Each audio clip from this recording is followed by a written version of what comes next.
찾으셨으면 우리 다 같이 우리 두 번 읽겠습니다. 두 번. 41절, 42절 시작. 그 말을 받는 사람들은 침례를 받음에 다시 하겠습니다.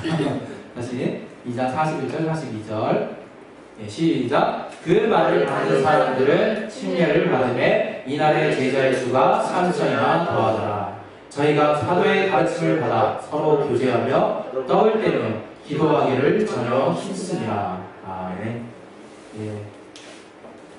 한 번만 하겠습니다. 우리 시간 기도하실 때 또 이 말씀 통해서 하나님 내게 은혜 달라고 각자의 신령으로 우리 잠깐 우리 기도하겠습니다. 하나님 아버지, 오늘 말씀 중에서 하나님 우리 모두가 이 말씀에 은혜 받게 도와주시게, 특별히 정말 내게 주시는 말씀으로 내 영혼이 온전히 받을 수 있도록 하나님 도와주시옵소서. 하나님 정말 주님께서 정말 또 내게 말씀의 지혜와 지식과 능력 주시고 또 우리 모든 자들에게 성령의 감동과 또 성령의 인도하심 허락하여 주셔서 이 말씀을 통해서 삶의 방향이 보이고 어떻게 하여야 정말 어떻게 살아나가야 될 것인가 하는 이 땅에서의 또 크리스찬으로서의 삶의 분명한 목표가 세워질 수 있도록 도와주시옵소서. 주께서 참으로 역사해 주시오며 예수 이름으로 기도했습니다. 아멘. 오늘 이 시간에는 우리가 이번 1년 동안은 계속해서 교회와 관련해서 교회를 사랑하자라는 그 표로 지금 계속해서 진행해 나가고 있는데요. 이번 주에는 교회의 성장에 대해서 같이 나누도록 그렇게 하겠습니다. 우리가 하나님의 말씀에 순종한다는 것은 다른 것이 아니라 바로 교회가 성장한다는 것이고, 또 교회가 성장한다는 것은 다른 말로 하나님 말씀에 우리가 순종한다는 것을 말하는 것입니다. 그래서 교회의 성장이 이루어지는 곳에는 반드시 성령의 역사가 있고 또 복음이 계속해서 전파된다는 것을 말하는 거죠. 다른 말로 성령이 계속 역사하시기 때문에 교회는 성장되는 것이고, 또 계속해서 주님의 복음이 전파되기 때문에 교회가 나날이 커지는 것입니다. 그래서 우리가 이러한 성장되는 교회를 우리는 살아있는 교회라고 말할 수 있는 거죠.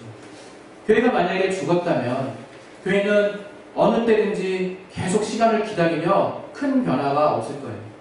그러나 주님의 교회는 제가 이전 설교에도 몇 번 얘기했듯이 살아있는 하나의 생명체거든요. 그래서 그 교회는 바로 그 자체로서 계속해서 성장해야 된다는 거예요. 커나가야 된다는 거죠. 그래서 이러한 교회에 대한 어떤 구체적인 예로 사도행전 2장 41절에도 우리가 오늘 본문에 보면 베드로가 회개 설교를 했을 때 저들의 마음이 찔림이 있었다는 거죠. 그래서 저들이 곧바로 정말 베드로의 말을 따라서 침례 혹은 세례를 받고 또 저들이 곧바로 그 말씀을 순종하여서 주님의 제자가 됐다는 거예요. 그 제자의 수가 그 순간에 일순간에 3,000명이나 됐다고 말하고 있거든요. 3,000명이라는 것은 우리가 지금 워낙 큰 지금 규모 안에서 살고 있기 때문에 잘 감이 안 잡히잖아요. 그러나 얼마나 양이 그때는 마이크도 없었을 거 아니에요. 베드로가 막 소리 질러서 회개에 막 그걸 말씀을 선포했든지 아니면 어떤 공간에 선포했든지 했을 텐데, 그런 마이크 시설도 없이 그렇게 말하는 것을 정말 들으면서 그것을 사람들이 구전구전에서 들었나요? 어떻게 들었는지 모르겠지만 그 큰 규모의 모든 3,000명이 정말 회개했다는 거예요. 그래서 그 순간에 제자가 3,000명이나 돌아왔다는 거죠. 그래서 저는 이 교회의 성장, 교회가 성장한다는 것이 바로 하나님의 뜻이라는 것을 우리 교회가 분명히 알아야 된다는 거죠. 우리 교회는 교회 성장보다는 이런 쪽으로 하고 싶습니다. 이 말이 안 된다는 거예요. 우리가 주님의 교회를 세웠다면 그 교회는 정말 살아있는 것이고 그 교회는 계속해서 성장을 해야 된다는 거죠. 우리는 그것을 놓고 사실은 계속해서 기도하고 또 몸부림치고 어떻게 하면 교회가 성장할 수 있을까 계속 고민을 해야 된다는 거죠. 그런데 이러한 교회의 성장을 놓고 우리가 가끔 갈등하기도 하는 것 같아요. 정말 저는 개척교회이기 때문에 아직 그 과정을 계속 정말 하나님께서 저에게 경험해 주실 것이고 그 성장을 기대합니다. 그러나 우리 앞서간 교회들을 보면 그러한 시행착오들이 있었다는 것을 우리가 알 수 있거든요. 뭐냐면 우리가 교회 성장에만 너무 눈이 어두워진 나머지 어떤 방법이든 다 해보는 거죠. 그래서 이 방법도 해보고 저 방법도 해보고 이 방법도 해보고 다 해보는데 거기에 많은 이제 실패들을 겪곤 해요. 사실은 저도 이제 1년 한 지금 8개월 정도 돼가는데요. 완전히 아무 시도도 안 해봤던 건 아닌데 이런저런 시도를 하는 가운데 제가 이건 아니구나 이렇게 생각했던 부분들도 많이 있었고, 또 제가 미처 준비되지 못해서 그 성도를 놓쳤구나 라고 깨닫게 된 경우도 많이 있었어요. 이것처럼 무엇을 말하려고 하는 건가? 교회가 성장하려고 할 때는 세상의 방법으로는 안 된다는 거예요. 우리가 단지 머리를 짜내서 이거 좋은 아이디어겠다 이렇게 생각해서 한다는 것이 당시에는 뭔가 효과 있어 보이고 좋을지 몰라요. 그러나 거기에 어떠한 주님이 요구하시는 필수적인 요소, 그 중심이 빠져있다면 그건 절대로 정말 마치 뻥튀기가 뻥뻥 튀어가지고 먹어도 배가 별로 안 부르잖아요. 그래서 우리 그걸 다이어트 식품이라고 하는데 그런 것과 같다는 모습이죠. 아무리 열심히 먹어도 배 안 불러요. 아무리 붕한 것처럼 보여도 어느 순간에 싹 다 빠질 수 있다는 거죠. 그렇다면 그 교회의 성장에 가장 핵심적인 부분이 무엇일까? 우리가 너무 잘 아는 방법, 주님의 방법대로 해야 되는 것인데 그것이 정말 바로 하나님의 말씀이라는 거죠. 진리라는 거죠. 이 성경을 보면 이 정말 교회가 성장하는 요소를 여러 군데에서 우리가 발견할 수 있습니다. 우리 마태복음 13장 23절 우리 먼저 잠깐 보겠습니다. 마태복음 13장 23절 한번 보면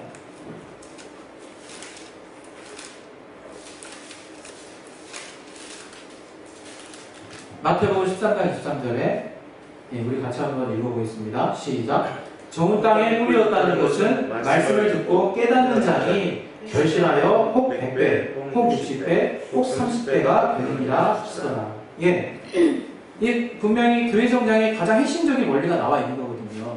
뭐냐면 말씀을 듣고 깨닫는 자들을 통해서 결실이 있다는 거예요. 우리가 말씀을 다 같이 듣지만 그 듣고 깨달아서 마치 씨가 트여서 거기 안에서 순이 움트고 줄기가 나와야 결국 열매가 맺히는 거죠. 식물이. 그것처럼 우리도 똑같다는 거예요. 우리도 주의 말씀을 들었지만 깨닫지 못한다면 그건 들으나 마나 한 거죠. 그냥 우리가 지나가면서 성경 많이 봐야지라는 마음만 가지고 많이 듣는 거, 정말 그게 때로는요 어떤 나의 마음에 그냥 나름 전혀 근거 없는 안식만 줄 뿐이에요. 거기에는 어떤 역사도 없고 어떤 하나님의 보심도 없을 수도 있어요. 그러나 우리가 말씀 한마디를 듣더라도 어떤 순간 그 정말 시간을 쪼개서 그 5분밖에 안 남은 시간 동안에 그 하나님의 말씀을 사모하는 심령을 가지고 말씀을 딱 들었을 때 정말 이 성경 안에는 살아있는 하나님의 입으로 하신 말씀이 내 안에 딱 박힌다는 거죠. 그래서 우리가 먼저 정말 알아야 될 교회 성장의 가장 중요한 원리는 내 안에 나부터 하나님의 말씀으로 깨닫고 그것으로 결실을 할 수 있는 내 심령이 준비되어 있느냐, 그것이 대단히 중요합니다. 우리 또 하나 찾아볼 텐데요. 요한복음 15장 4절 5절 한번 보겠습니다. 요한복음 15장 4절 5절 한번 볼게요. 요한복음 15장 4절 5절에는요 주님께서 나는 포도나무며 내 아버지는 그 농부다 이렇게 얘기하시면서 이제 이야기를 우리 제자들에게 하시는 부분인데요. 여기 보면 그럼 우리는 무엇이냐? 가지라고 표현하고 있잖아요. 여기 보시면 4절 5절을 같이 한번 읽어보겠습니다. 시작. 내 안에 거하라. 나도 너희 안에 거하리라. 가지가 포도나무에 붙어있지 아니하면 절로 가지를 맺을 수 없음같이 너희도 내 안에 있지 아니하면 그러하리라. 나는 포도나무며 너희는 가지니 저가 내 안에 내가 저 안에 있으면 이 사람은 과실을 많이 맺나니 나를 떠나서는 너희가 아무것도 할 수 없습니다. 마지막에 주님을 떠나서는요 우리가 아무것도 할 수 없다는 것을 인정해야 돼요. 어떤 거는 내가 해보니까 좀 돼. 그래서 이건 되는구나. 그리고 어떤 건 이건 정말 주님 아니면 아니겠네. 주님 도와주세요. 이게 아니라는 거예요. 주님을 떠나면 아무것도 할 수 없다는 거예요. 주의 말씀. 그래서 우리가 두 번째 정말 이 교회 안에 성장의 원리로서 우리가 발견할 수 있는 것은 우리 삶의 모든 부분을 주님께 밀착해서 주님과 관련해서 우리가 정말 주의 말씀을 따라서 움직여야 된다는 거예요. 그렇지 않으면 그 틈을 통해서 우리의 원수의 공격을 받습니다. 정말 이것처럼 하나님의 말씀에는 우리가 성장할 수 있는 귀한 요소들이 있는데 거두절미하고, 그렇다면 주님의 몸인 우리 교회가 성장하려면 어떻게 해야 될 것인가에 대해서 딱 잘라서 한마디로 너무 쉽게 표현되어 있는 것인데요. 그게 뭐냐면 초대교회 성도들의 모습이에요. 초대교회 성도들은 어떻게 했느냐면 목숨을 다해서 전심으로 전도했어요. 사실은 그게 답이거든요. 다른 어떤 것보다도 어떤 자신의 삶의 문제보다도 전심을 다해서 주님의 복음을 전파하기 위해서 막 전도했다는 거예요. 그러다가 핍박이 심해지잖아요. 도망가요. 딴 데로 도망가서 거기서도 복음을 전해요. 저들의 삶은 그야말로 정말 복음을 전하는 게 아예 생활이 되었던 거죠. 그래서 여러분이 어떤 순간에 복음을 또 상대방에 전할 수 있는 기회가 나올지 모르는 거거든요. 우리 직장에 계신 직장 선교사님들은 그 직장이 사실은 그 복음을 전파할 수 있는 기회예요. 터전이고, 또 우리 가정에 있는 분들은 우리 자녀가 복음을 선포할 수 있고, 또 이웃이 복음을 선포할 수 있는 기회죠. 기회. 그리고 또 각자의 속한 곳에서 이런 만남을 주실 때 우리가 그것을 소홀히 여길 수 없는 이유는 정말 초대교회 성도들은 저들의 삶의 모든 방식이 어떻게 하면 예수를 전할 수 있을까 고민했다는 거예요. 여기서 우리는 전도의 어떤 큰 교회 성장의 큰 원리를 발견했으면 좋겠습니다. 이것과 관련해서 우리 한 장만 볼 텐데요. 우리 사도행전 보겠습니다. 사도행전 우리 2장 네. 9장을 봅시다. 9장 29절 29절부터 31절까지. 네, 우리 같이 한번 읽겠습니다. 시작. 또 주 예수의 이름으로 담대히 말하고 헬라파 유대인들과 함께 말하며 변론하니 그 사람들이 죽이려고 힘쓰거늘 형제들이 알고 가이사랴로 데리고 내려가서 다소로 보내니라. 그리하여 온 유대와 갈릴리와 사마리아 교회가 평안하여 든든히 서가고 주를 경외함과 성령의 위로로 진행하여 수가 더 많아지니라. 이 3절 31절에 보면 결국 주를 경외함과 성령의 위로로 진행해서 수가 더 많아져서 이게 원인인가 이렇게 볼 수 있는데요. 저들이 29절 30절처럼 그렇게 주 예수 이름으로 담대히 말했다는 거예요. 사실은. 그리고 어디를 가나 헬라파든 유대인들이든 함께 막 말하고 그 예수에 대해서 막 적극적으로 전했다는 거예요. 그래서 형제들이 이로 인해서 정말 죽음의 위기에 다했어도 그것을 막 모면에 가면서 피해가면서 하다 보니까 31절에 온 유대와 갈릴리와 사마리아 교회가 평안해지면서 든든히 서가기 시작하고 또 더불어서 주를 경외하는 마음이 넘치고 성령께서 함께 하시는 위로로 교회의 정말 성장이 이루어졌다는 것을 성경은 지금 말하고 있는 거거든요. 그래서 우리는 정말 어떠한 것에 신경을 써야 할 것인가 심각하게 결단을 해야 될 필요가 있습니다. 주님이 어련히 우리의 삶의 문제를 해결해 주시지 않으실까? 우리는 삶의 구체적인 부분에 기도해야 하고 하나님의 응답을 받아야 돼요. 그러나 아울러서 우리가 하나님의 나라에 우리의 마음과 우리의 몸과 우리의 뜻을 다하고 있다면 정말로 우리가 이 땅에 있는 구체적인 기도에 하나님이 역사해 주시지 않을 수가 없습니다. 왜? 그 자가 살아남아야 주님의 나라가 확장되잖아요. 더 아주 노골적으로 표현하면 하나님의 나라에 너무 필요한 자고 또 하나님이 아끼는 자요 하나님의 자녀인데 그리고 하나님의 자녀된 삶을 살고 있는데 어찌 아빠가 된 심정에서 이렇게 아빠 뜻을 너무 잘 따라주는데 뭐든 안 주겠습니까? 그게 바로 우리 하나님의 뜻입니다. 그래서 이러한 주님의 또 소원을 우리가 잘 알 수 있는 자들 됐으면 좋겠어요. 때로는 막 배치되는 느낌이 많이 들어서 제가 하는 말씀이거든요. 이 삶과 주님의 나라와 자꾸 우리가 분리하려고 애를 써요. 그러나 앞서 얘기한 것처럼 우리의 삶이 주님을 전하는 삶이 된다면 내 삶을 해결해 주신다는 것이 이 복음 안에 있는 비밀이거든요. 그래서 하나님을 발견한 자는 주님 뜻대로 살지만 저가 정말 더 힘들게 살아지는 것이 아니라 하나님의 복을 받고 하나님의 응답을 받고 그때그때 하나님께서 위경을 구해주시는 참으로 그러한 능력 있는 삶을 살 수 있게 되는 거죠. 이러한 어떤 교회 성장과 관련해서 제가 좀 필요한 부분들을 또 한 5가지만 딱 말씀드리고 마무리하려고 합니다. 우리가 하나님의 교회 성장을 힘입으려면 정말 성령의 힘을 의지해야 돼요. 성령의 힘. 에베소서 6장 12절에는 6장 17절 한번 잠깐 볼게요. 에베소서 6장 17절. 우리가 성령을 이해하려고 할 때 우리가 가끔 카운슬러라고만 그렇게만 우리가 이해하는 경향이 좀 있거든요. 그러나 요한복음 14장 16장 그리고 지금 또 보게 되는 우리 에베소서 6장 10절을 보면 우리 성령의 사역에 가장 핵심적인 부분이 나오거든요. 에베소서 6장 17절 한번 보겠습니다. 네, 우리 찾으셨으면 우리 같이 한번 읽겠습니다. 시작. 구원의 투구와 성령의 검, 곧 하나님의 말씀을 가지라. 예, 성령은 다른 말로 진리의 영이라고 해요. 진리의 영. 또 다른 말로 보혜사라고 말합니다. 보혜사. 그것은 뭐냐면 정말 예수는 우리 인간의 보혜사예요. 우리 인간을 대신해서 죽으셨고 우리 인간이 막 뭐라 그래도 주님이 우리를 살리시는 분으로 오셨어요. 그러나 성령은 예수의 보혜사예요. 예수의 보혜사. 예수의 은혜, 주님을 증거하시게 오신 분이에요. 그분은 왕으로 오신 분이기 때문에 우리가 마음대로 대접해서 되는 분이 아니라는 거예요. 우리 안에 임하신 성령은 그냥 제멋대로 막 대해야 되는 분이 아닌 거예요. 그래서 그 성령이 어떤 분이냐? 바로 진리를 전하시는 분이고, 바로 하나님의 말씀을 생각나게 하시는 분이고, 그 진리대로 우리가 살 수 있도록 인도하시는 분이라는 거죠. 그래서 에베소서 6장 17절에는 성령이 검처럼 휘두르시는 그것이 무엇이냐? 바로 하나님의 말씀이라는 거예요. 그래서 우리는 그 하나님의 말씀으로 정말 살 때 성령의 후원을 살 수 있다는 거예요. 후원을 받을 수 있다는 거예요. 그래서 정말 우리가 먼저 교회 성장뿐만이 아니라 내 영혼이 성장하기 위해서는 내가 먼저 하나님의 약속에, 성령의 약속의 자녀가 되어야 돼요. 정말 아브라함으로부터 계속 이어져 놓은 하나님이 일방적으로 계약하신 그 언약의 정말 자녀가 바로 믿음의 자녀인데요. 그 믿음의 자녀가 지금까지 계속 이어져 내려오는 거예요. 그래서 우리가 그 믿음대로, 하나님의 믿음에 약속하신 대로 구약의 어떤 비유된 사건을 우리가 믿음으로 붙잡았을 때 하나님이 1000년 이후에도 계속 역사하시겠다고 약속하셨어요.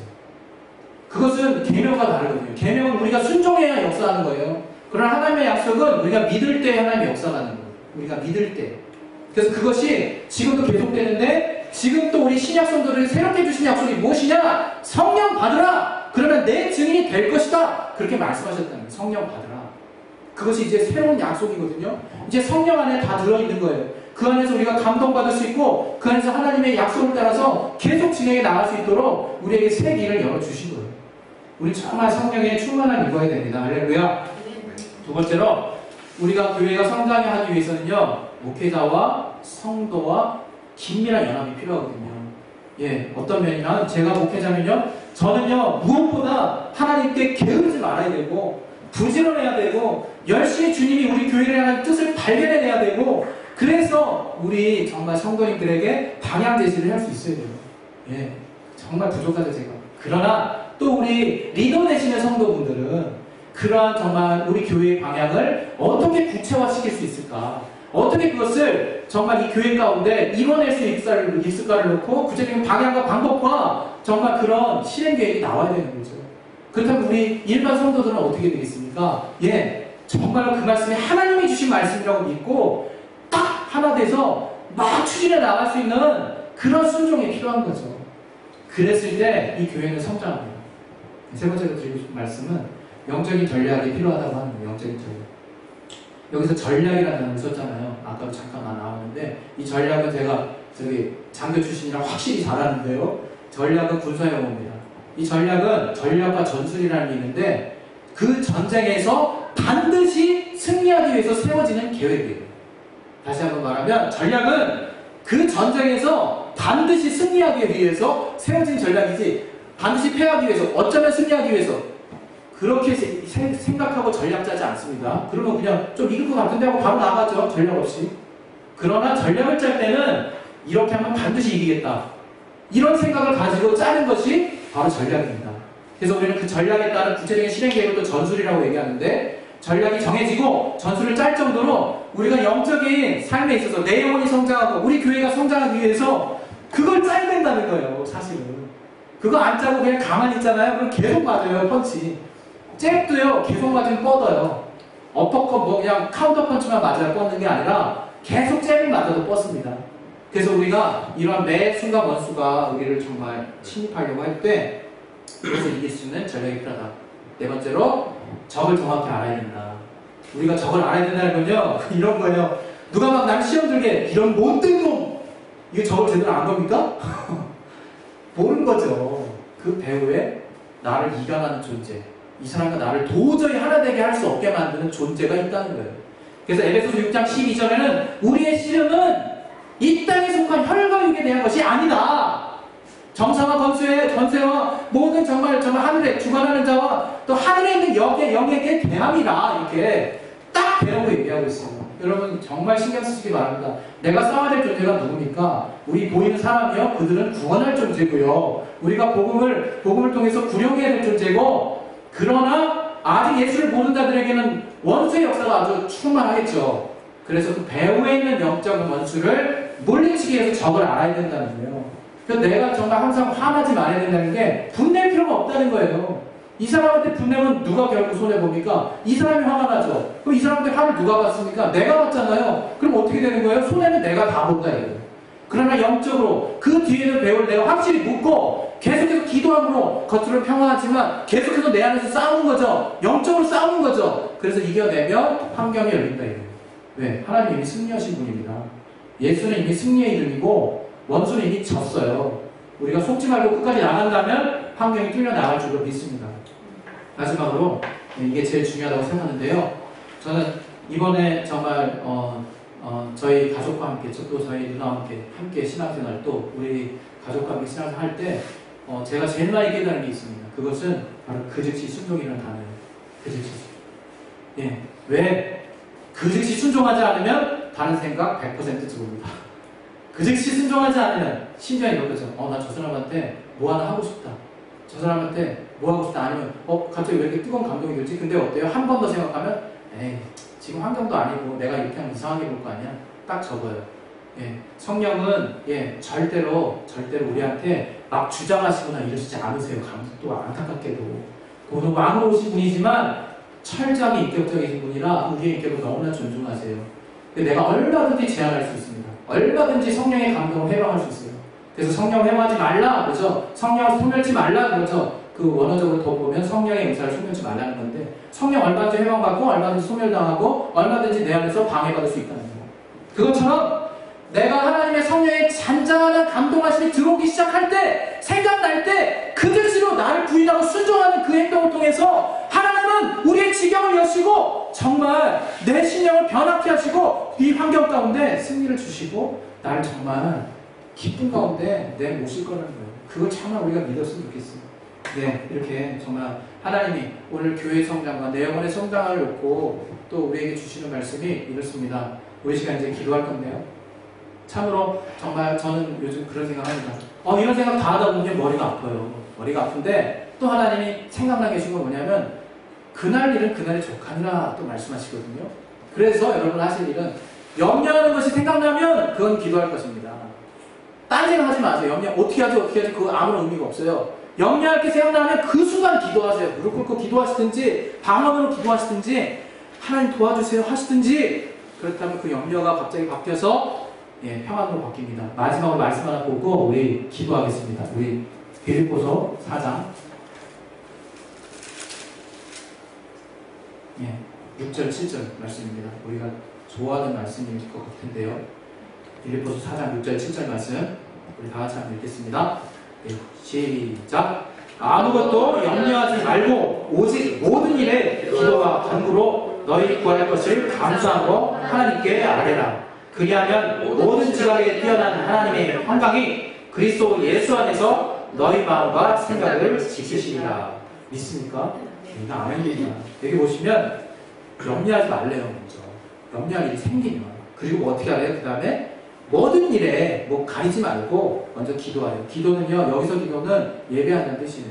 하나님께 하나님의 얼굴을 배우려고 하라는 거예요. 그 다음에 그 하나님 봤으면 어떻게 합니까? 간구하라 그러죠? 강청하라는 거예요. 요청하라는 거예요. 나의 어려움을 요청하라는 거예요. 그 다음에 뭡니까? 감사하라는 거예요. 마땅히 감사하라는 거예요. 그랬을 때 하나님이 우리 마음과 생각을 지켜주신다는 거예요. 우리가 평안하면 응답됐다 이렇게 말하잖아요. 바로 이 원리입니다. 우리 시간에 기도할게요. 우리 시간 기도하실 때 하나님 정말 또 삶에 어려움도 있고 하지만 오늘 특별히 교회 성장을 놓고 기도했습니다. 교회의 지체가 바로 나인데 내가 먼저 성장해야 교회가 성장하는 거 아닙니까? 하나님 오늘 배운 대로 또 하나님 또 깨닫게 해주신 부분이 있다면 내가 정말 그것을 확 붙들어서 이제부터 바로 이 순간부터 변화되는 삶의 역사를 경험할 수 있도록 도와달라는 이 시간 예수여 말하시고 우리 기도하도록 하겠습니다. 예수여! 하나님 아버지 참으로 정말 이 시간 가운데 역사해 주시고 도와주시옵소서.